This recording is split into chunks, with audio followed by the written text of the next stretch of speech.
Ini adalah standar terbaik yang ada. Oleh karena itu, kami punya bad experience karena bad birokrasi. Oleh karena itu kami meminta kalau mereka tidak punya legal standing di sini atau katakanlah sebagai legal basic-nya itu keluar.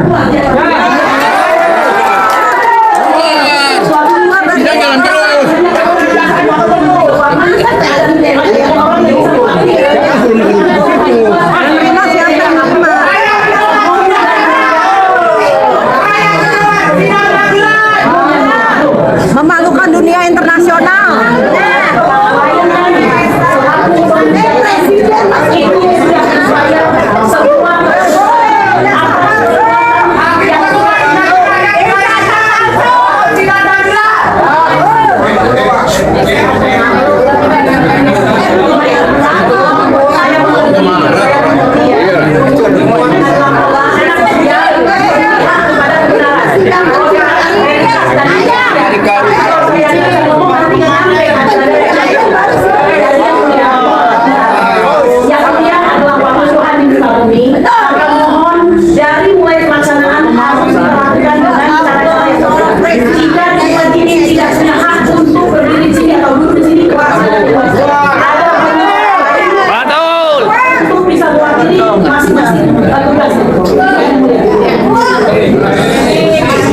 Baik, dari pihak UGM menjawab ijazah asli tidak dalam penguasaan karena dalam penguasaan yang bersangkutan.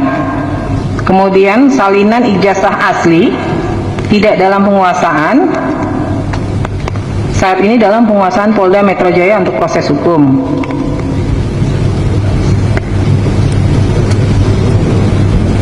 Pak, nggak ada fotokopinya sama sekali, Pak, salinan ijazah.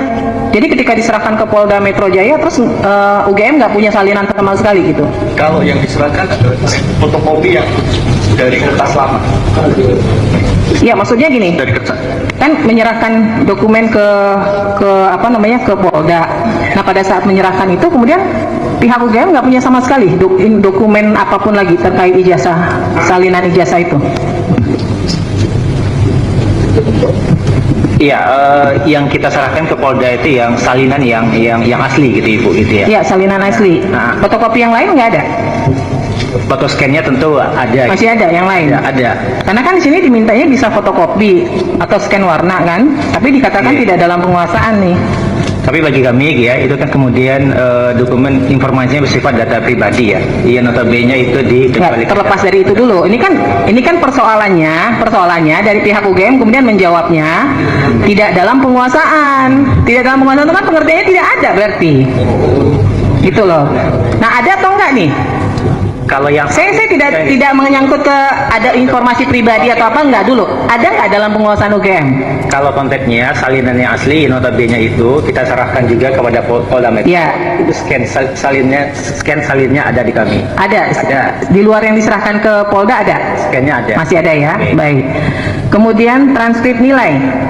Ada nggak salinannya? Ini kan sama nih jawabnya, tidak dalam penguasaan, saat ini dalam penguasaan Polda Metro Jaya untuk proses hukum. Nah, ada nggak salinan selain yang diberikan ke Polda Metro Jaya?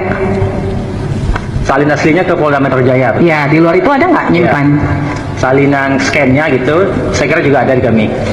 Jangan saya kira, ada atau nggak? Ada. Ada atau nggak? Harus yakin kalau gini, yakin ada nggak? Ada. Ini adalah standar terbaik yang ada. Oleh karena itu, kami punya bad experience karena bad birokrasi.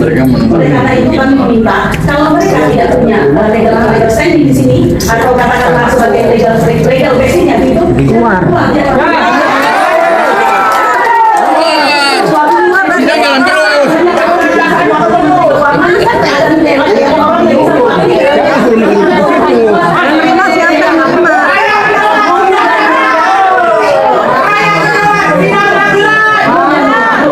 Memalukan dunia internasional.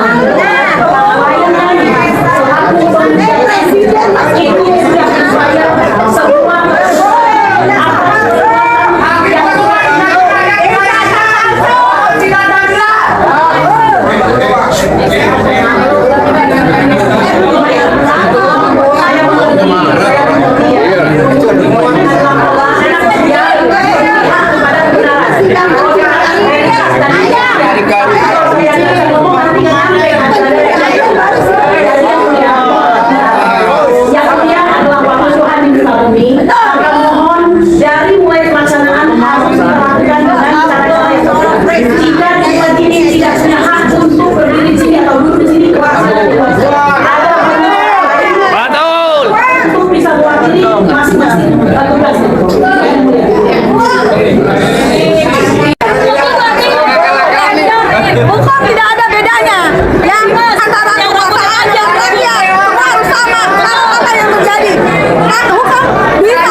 Halo Sobat Politik, selamat datang kembali di channel kita.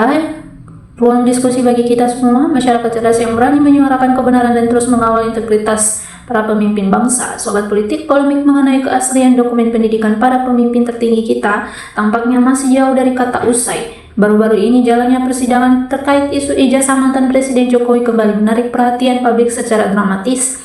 Di dalam persidangan, saat ini pihak Universitas Gadjah Mada atau UGM diminta dokumen salinan maupun scan warna dari ijazah dan transkrip nilai yang bersangkutan. Jawaban mereka dinilai membingungkan publik. Pihak kampus berdalih bahwa dokumen tersebut saat ini berada di bawah penguasaan Polda Metro Jaya untuk proses hukum, walau akhirnya mereka mengakui masih menyimpan salinan digital atau scan-nya. Pertanyaannya, mengapa publik harus dibuat berputar-putar hanya untuk pembuktian sebuah dokumen kelulusan? Tak berhenti di situ, sorotan tajam kini juga mengarah pada sang Wakil Presiden Gibran Rakabuming Raka. Langkah berani ditunjukkan oleh para pegiat hukum dan tim masyarakat sipil yang dimotori oleh figur seperti Rismond Sianipar dan tim Roy Suryo. Mereka menjadwalkan aksi langsung untuk mendatangi Ditjen Dikdesmen Kemendikbud Ristek guna menelusuri kejelasan surat keterangan penyetaraan ijazah SMK milik Gibran. Banyak pihak menyayangkan mengapa para tokoh yang digugat ini cenderung enggan hadir langsung di persidangan untuk menunjukkan bukti fisik ijazah asli mereka agar polemik ini selesai seketika. Menggantungkan kasus-kasus seperti ini dinilai publik justru menurunkan wibawa institusi penegak hukum kita. Banyak masyarakat kecil yang mengapresiasi kegigihan para aktivis ini karena tujuan utamanya bukanlah untuk memecah belah bangsa, melainkan demi meluruskan sejarah, menegakkan supremasi hukum yang setara bagi masyarakat, bagi rakyat maupun penguasa, serta mempersatukan kita kembali di atas fondasi kejujuran. Pada akhirnya, pola panas ini kini berada di tangan penegak hukum dan kepemimpinan Presiden Prabowo Subianto untuk memberikan ketegasan tanpa tebang pilih agar tidak ada lagi yang ditutup-tutupi di negeri ini. Nah, bagaimana pandangan kritis kalian Sobat Politik? Apakah penelusuran langsung ke kementerian ini akan membuka babak baru atau kasus ini akan kembali menemui jalan buntu? Tulis pendapat dan analisis kalian di kolom komentar di bawah ya. Jangan lupa untuk berikan like, share video ini agar semakin banyak masyarakat yang melek politik, dan klik tombol subscribe dan terus mengawal isu-isu krusial kenegaraan. Saya sebagai konten kreator pamit undur diri. Terima kasih sudah setia menyimak. Tetap kritis, tetap berani. Salam NKRI harga mati.